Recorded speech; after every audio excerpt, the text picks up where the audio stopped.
Now, regarding exercise, many studies have shown that physically active women have a lower risk of breast cancer than inactive women.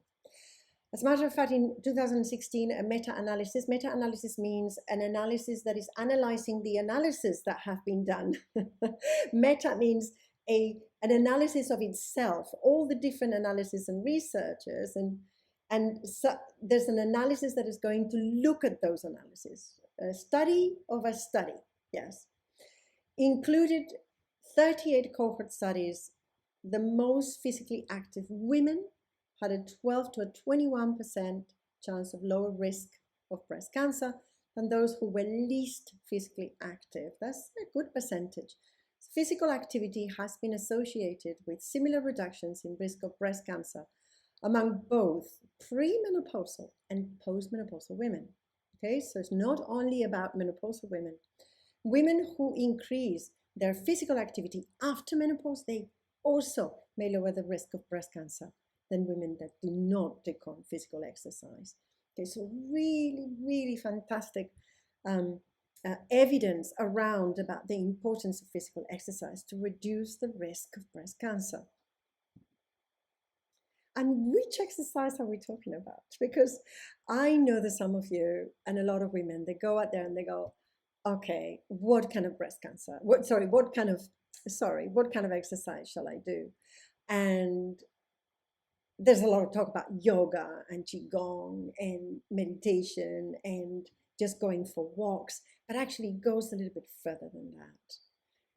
And in fact, there are two types of exercise that are important. One is cardiovascular exercise. So cardiovascular exercise is the exercise that increases your heart rate and may cause you to break a sweat. Yeah, if you think of it, it increases your heart rate, you feel it elevated, and may cause you to break a sweat. So when you're doing that cardiovascular exercise, you can talk, but you might find it difficult to talk through it.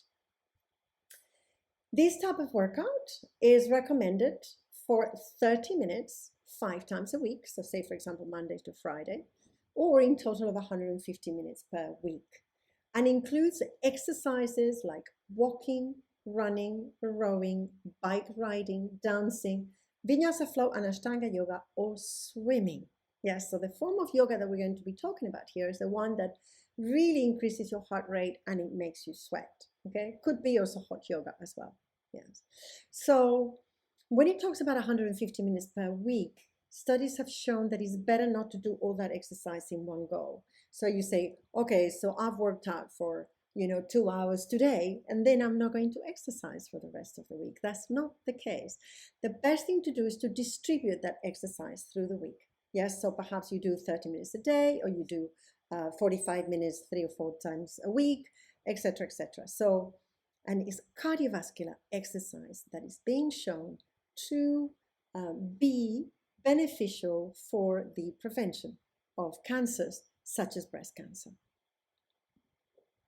Now, the other form of exercise is actually strength training. I know that this is new for a lot of women. Yes, so weightlifting, resistance exercise, it's fairly new for women nowadays. This is something that males used to do. More and more women are taking on this kind of exercise. And the studies show that it's really important. And as a matter of fact, the studies show, and there's evidence, that strength training is actually more effective at prolonging your life than cardiovascular workouts. In fact, combining both strength training and cardio workouts had the best outcomes. Okay, so yes, strength training, as a matter of fact, vital, really important. We'll talk about menopause in another webinar, in another course, where actually resistance training is extremely important with women in order to prevent osteoporosis in the onset of menopause. However, combining it with cardiovascular is probably the best thing that you can do for the prevention of breast cancer.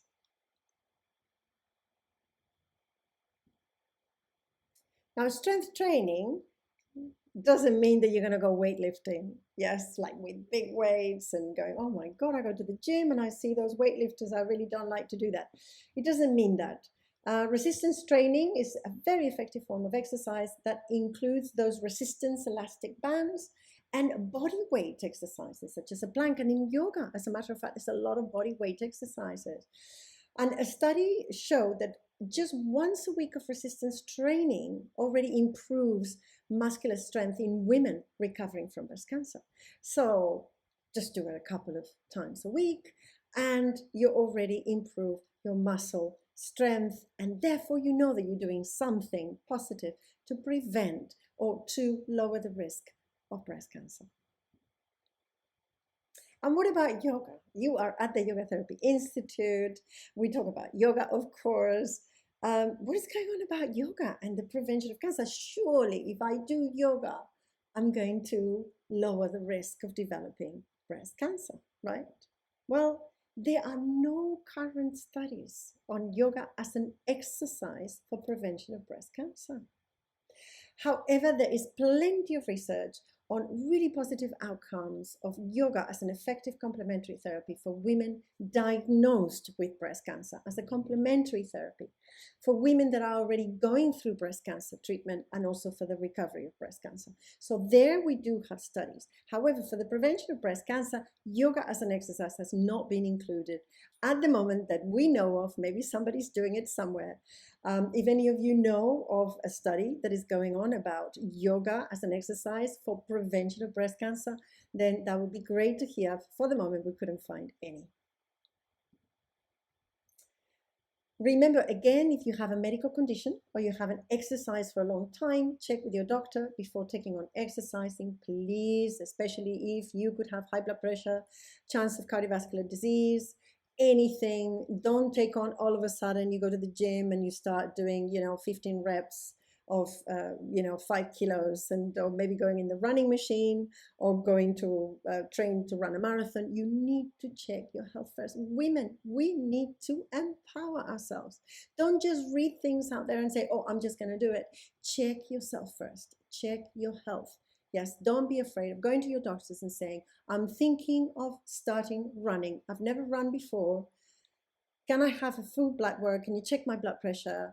For my age and my health condition, my health history, can I do this? Yeah, very important. Start with low impact. You don't need to contact your doctor to walk. Okay, so for that, you don't need to contact them. Maybe a little swim, something, just a tiny little thing. 30 minutes a day, fantastic. You already increase the chances of being healthier and reducing the risk of breast cancer. And a little bit of gentle yoga and stretches every day. You can begin with that if you have never done exercise or you haven't done exercise for years and years and years.